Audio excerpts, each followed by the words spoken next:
Virginie Efira est sur le point d'accueillir un enfant. En couple avec Nils Schneider depuis 2018, la comédienne a traversé, avant ça, quelques aventures mouvementées. Seule. Parfois bien accompagnée. Elle n'était pas seule à se retrouver dans les chemins de traverse de France 3.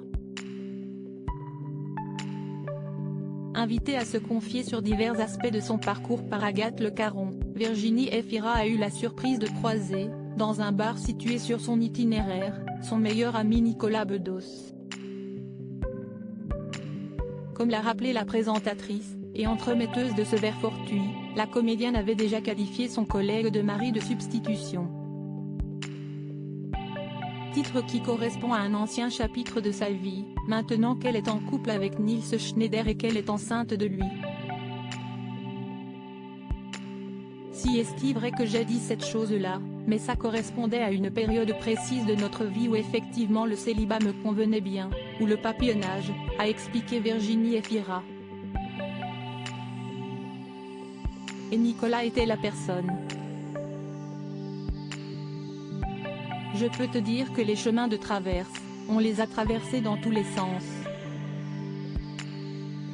On dit souvent que de l'amitié à l'amour il n'y a qu'un simple pas. Mais ces deux-là n'ont jamais tellement eu la volonté de le franchir.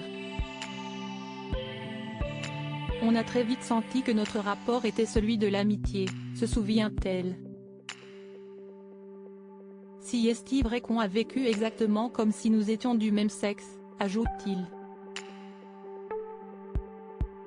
On avançait comme deux frangins ou deux frangines. Des espoirs très vite déçus. Virginie Efira et Nicolas Bedos se sont rencontrés dans un club branché de Paris. Il s'était approché d'elle, la trouvant divine, mais ses espoirs ont été très vite déçus. Ils ne se sont, cela dit, plus jamais quittés. L'un est réalisateur, l'autre actrice, pour autant, on ne les a toujours pas vus à l'affiche du même film.